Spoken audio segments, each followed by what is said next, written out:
Let's revisit Dehaka. I haven't played Dehaka for quite a long time. It's actually my first video of Tavern. We picked Zergling here instead of Abyss Watcher because Dehaka need to save up all the gases. So we're not going to try to hit the gold miner. Round 2 is just level up. Okay, here we are at round 3. I'm gonna sell the Zergling and take the roaches, take the warp beacon, sell the roaches, can refresh once. Okay, I'm gonna lock the diamond back, obviously. Diamondback, we can discover level 4 card, aiming for that Primal Ultralisk. If that's not an option, we can pick Primal Igniter. Some people like to convert their roaches into Primal Igniter. I never do it. If you never use your gases and your ability point, at round 4 you will have exactly 6. That way you can convert any card into Primal Hydralisk, no matter what. That way, in the early game, you can always pick the highest quality card.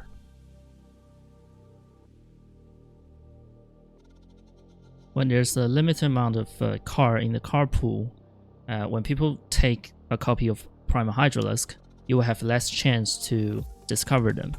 And my solution to that is to simply ignore that problem and go for other race card that's high quality, and then later on convert them into Primal Hydralisk so it can start producing essence.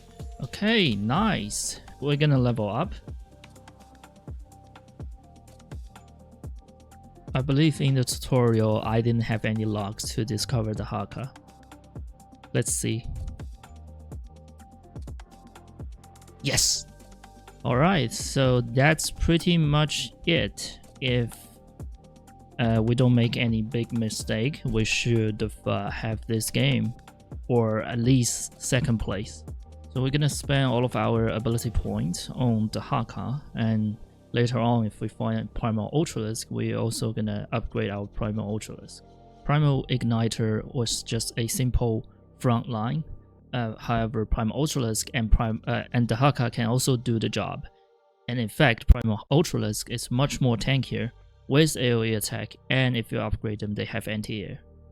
Same thing goes with Dehaka. And we pretty much rely on Primal Mutalisk in the late game to deal a lot of damage.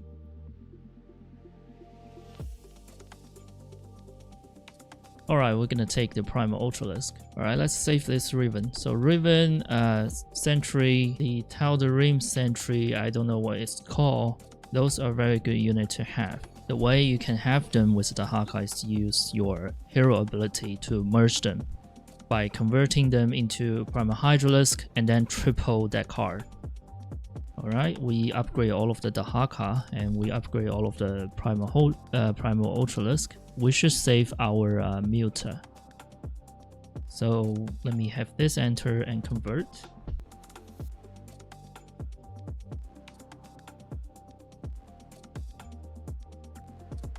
Even if I can have the Primal Hydralisk triple here, I'm gonna pick the Primal Ultralisk for maximum essence production. If I had tripled this Primal Hydralisk here, first of all, the production of the Primal Hydralisk wouldn't change. 2 cards equal to 1 triple card. And then I will have 1 less card on the board that's neutral, which will affect the Primal Ultralisk production. So I'm using the gases anytime it's full. Otherwise, it will just be there to produce our ability point. I'm calling it ability point because it's called essence, but you have essence in the card as well, so it's kind of confusing. So all 3 of these are very good card. It's just we can't use it. We can use fleet, but we really need the slots for neutral cards to max out our production. So I'm gonna have it enter here and then sell it, and then get the roaches, and then sell the roaches into the card next to it. And we have 1 mineral left. Perfect.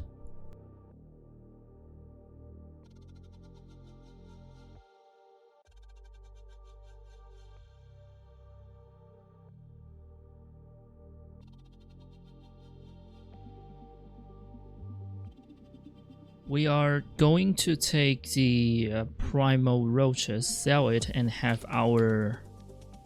Should I wait for 1 more round? Okay, we got nothing. Let's just have the roaches enter. Let's push this on the side, because I don't want to sell roaches into Dehaka. Potentially I'm gonna have more Dehaka later on.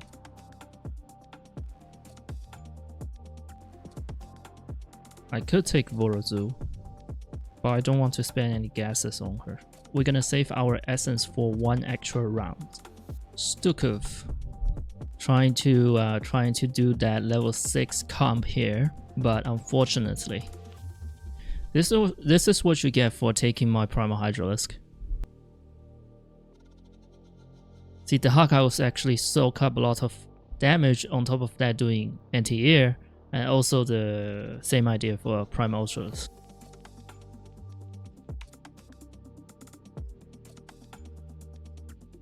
Okay, we found third copy of Ultralisk. We also have another roaches. Golden or Aldarius. The Arbiter is obviously the best utility card. Actually, I'm gonna pick it.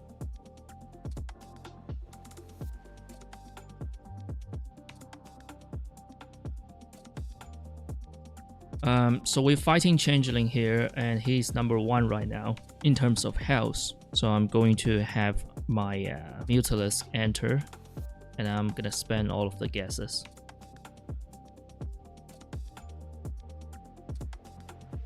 So we're going from what, like 25k and boost up to almost 40k. He had lots of AoE, that's Malage and Infestor.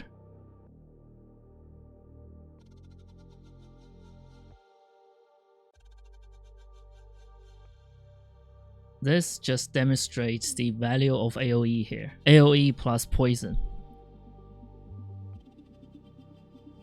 Okay, how do we counter this? We can have triple. Hold on here. I'm gonna pick Primal Hydralisk for the triple. Okay, we don't have any utility card. Let's pick the flight mode. Right. So how to counter it? If we hit a triple Muta, we can give the Muta revive. We can also try to buff. Speaking of which, Muta triple revive. Okay, we're gonna take the golden upgrade.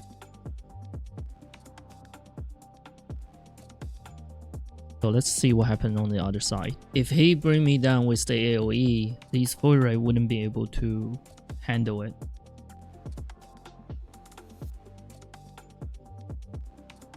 Okay, so we have one Primal Hydralisk. We also discover another one, so we can triple to have a level 6 card, hopefully utility card. Okay, never mind. We got 3 growth card. Let's go to the sky.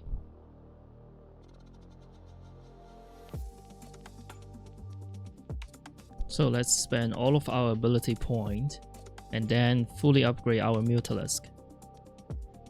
We of course gonna take poison because we saw Changeling have a bunch of hero units. Alright, we handle those Void Ray pretty easily.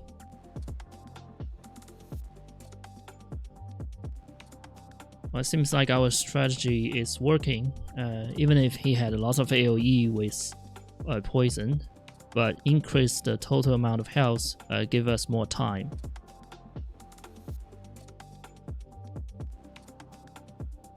So all of these are actually useless. I'm just gonna pick one that come with essence. I'm gonna take that Malage to... Yeah, I'm gonna take that Malage for Void Shade.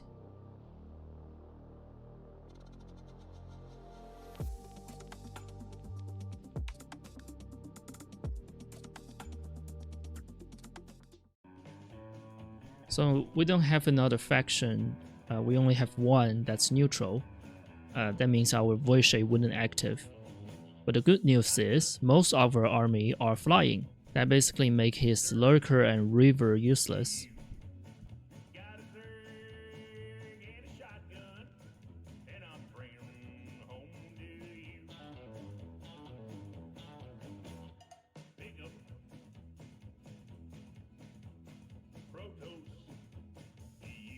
Alright, so that is... Wait. Oh, come on. This composition literally darkened the sky.